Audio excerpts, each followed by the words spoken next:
All right, guys, let's chat on the big match of the day, shall we? We're chatting some Euro semifinal action. Spain is going to be taking on France today. Spain, the only remaining team left in the Euros that I think we would all agree have played up to their potential. And perhaps maybe we underestimated them heading into this competition. I feel like the conversation around Spain was not that they were a favorite in the same way that France was, but they beat the host nation Germany in extra time. They've won all 5 of their matches. Tony, do you think that we underestimated them? And if so, why? Maybe a little bit. Young team, right? Young group of players, a manager that came from the youth system that maybe the Spanish weren't really sold on, but has kind of bedded himself in with this group with regards to knowing who they are, managed the majority of them at the youth level.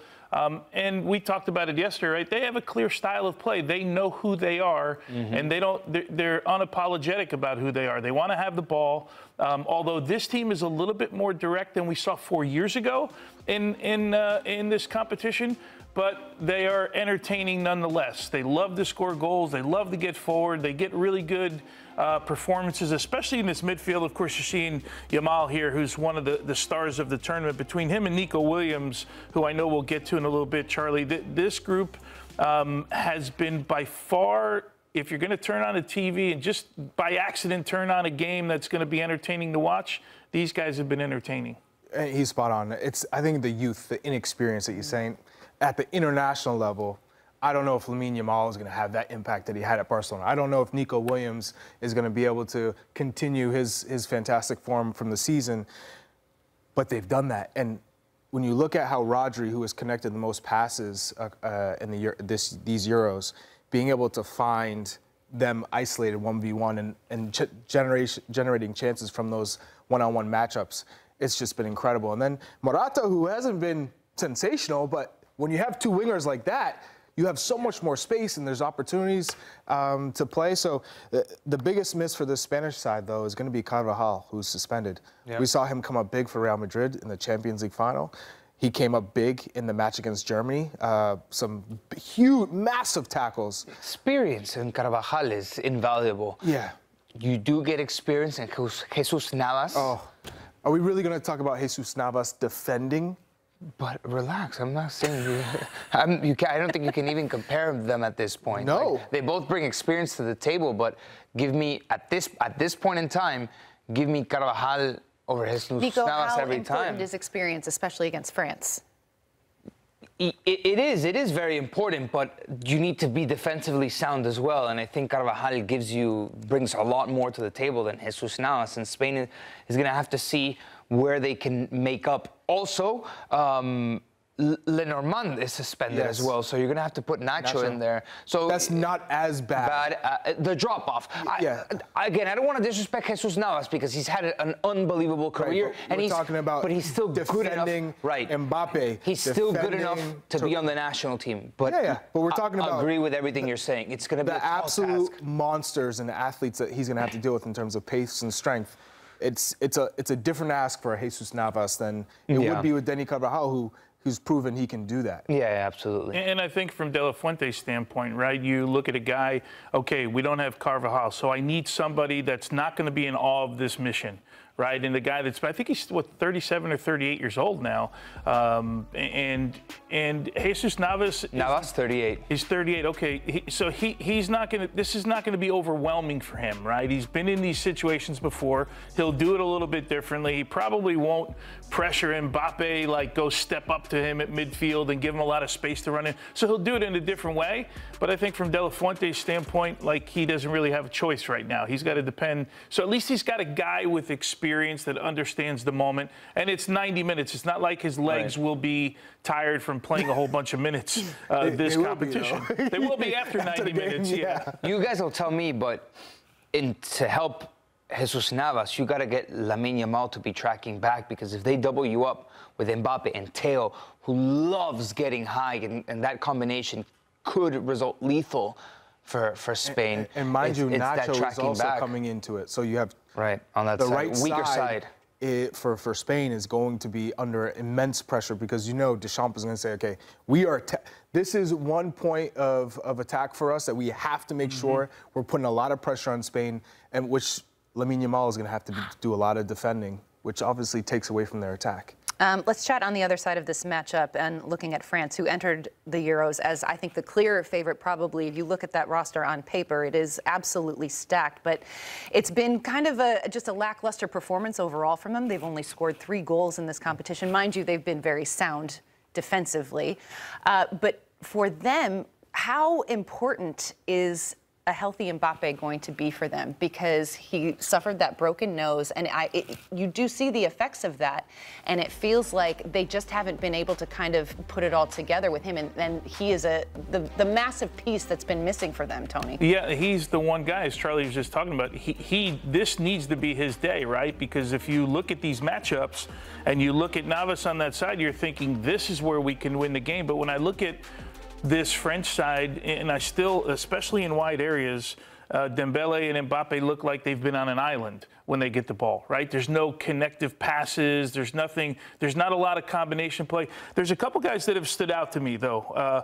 N'Golo Kanté stood out to me in this competition. I think he's been outstanding for France. He's unbeaten in Euros history. Yeah, that's right. He's never lost a Euros game? Never lost. 8 wins and 5 draws. Wow. Never lost. Teo Hernandez has been really good, and Magnon has been really good in goal. And outside of that, Suze, I don't know that we look at this, because when you look at the names, you're thinking Thuram the season he had, Tchouaméni the season he had, Koundé. Like, you're thinking about all these players, and you're like, been pretty solid. He's been okay, yeah. He hasn't been, but there's not a lot of cohesion in this group right now. And we've been saying, what, 5 games now?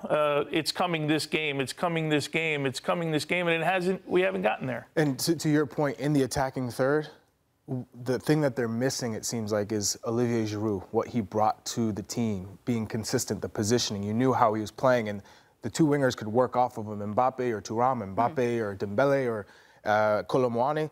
Now with him, who hasn't really been featured in this tournament in an important way, in a significant way, Thuram or Kolo Muani, neither have really been able to hold that number 9 position, and Mbappe is constantly floating from central to wing, trying to find himself in these games.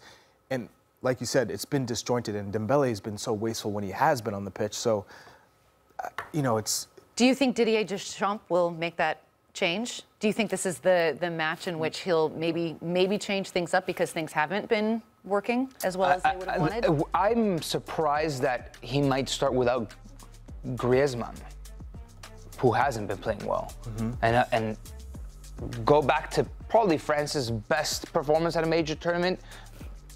Their last best performance at a major tournament was at the World Cup, and who was unplayable? Antoine Griezmann, who he hasn't been on form. So when he's arguably France's most essential player. The best player is Mbappe, but the most essential player. The best player in this tournament has been N'Golo Kanté, though. Right, in this tournament. But I'm talking about essential, what makes France tick. If Griezmann's off the mark, enough to get benched, because he's not going to be in the midfield. You got Dembele, Kolo Muani, and Mbappe. Where's Deschamps going to work him in? I think that's very telling of how much France has dropped off. I can't see him benching Griezmann because of his player profile. So who would you put him in for? Than if you played, I agree. If you played Thuram, Mbappe, and Kolo Muani or Dembele, it's 3 basically the same type of player. Right. In the way that they're always going forward. No one's coming underneath. So who would be your 3? Because the midfield's going to be Tchouaméni, Kanté, Rabiot. Without a doubt. So who you bench it? Because you're not benching Mbappe. Thuram is who you probably got to take out of this lineup and play Griezmann as a false 9. But he is the best connector in this group of the attacking players. As much as he scores goals, as much as he assists goals, he's the one guy that will connect the group. And it looks like, according to reports, that he's not going to start for Deschamps today. Nope. So. If I was Deschamps, I would play Griezmann as that left winger who comes inside. Because Teo Hernandez is bombing forward, so it gives the squad balance. But then everything that we talked about with the weak side of Spain being on the right, you wouldn't keep Mbappe there? We've seen Mbappe be very ineffective in that left wing spot. Keep him closer to goal? Yeah, play him at the 9. I don't know. I'm looking at L'Equipe's starting 11, and they don't have a Griezmann. And I get it. Form-wise, if you didn't know who Griezmann was and you just saw him in this tournament, I get it. Yeah. Bench him. but you know what he can give you. You know how much he can unlock this French team. We've seen it before. He was, again, if France would have won the World Cup, he could have been the best player at that tournament. Obviously, Mbappe with the hat-trick in the final is probably would have swayed that in Mbappe's favor, but Griezmann was so good in that World Cup. He was good in the World Cup prior to that in 2018. He's essential to this team. He's essential to the makeup and the feel of this team. And the fact that Deschamps might not start him, I think, is telling of where they are at. They're trying to find a solution. It's a Euro semifinal. It's all on the line.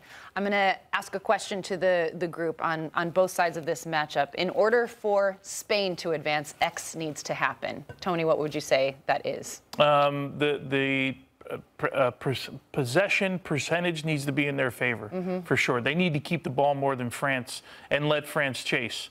And I think that suits them in the way that they want to play. They're not a run and gun. They're not a counterattacking team. They can go direct when they need to, but I think they need to have a little bit more possession today than they maybe have had in a couple of the matches so far. Do you agree? Yeah, they have to be defensively sound. We talked about Nacho and Jesus Navas coming into the team. They can't be left on an island to defend 1v1. They lack a lot of pace and athleticism. Of course, if they're able to anticipate these transition moments and the counterattack and not allow France to have all that space in behind, I think that will suit them. But like Tony said, the more possession they have, the better it is for Spain. I agree with everything you guys are saying. I think they need to have control of the game, and they need to kill France off when they have the chance. I was listening to an interview with Nico Williams on Spanish TV, and he says, my coach at Athletic Bilbao tells me he doesn't want me to be a highlights player. It's really nice to juke people out, hit a couple step-overs, and you look good on TikTok and on Instagram. It's a highlights player. Finish, hit that cross, score that goal. And he has at these Euros, but you can tell he's still raw. There's still an extra step to go to be that world-class, consistent, week in, week out type of player that obviously Barca apparently is going crazy if they want to go after him, per reports. I would too if I was Barca. Because there's so much potential there. You see it. So it's that. Okay. It's between Lamine Yamal and Nico Williams. Okay, same question, but for France. In order for France to advance, X needs to happen. I like where your head's at today. Thank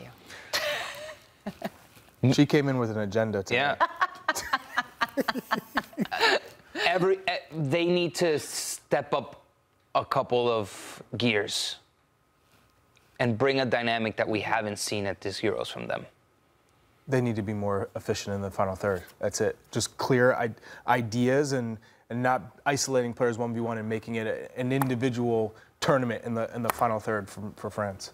50-plus shots so far in the tournament without scoring a goal in the run of play.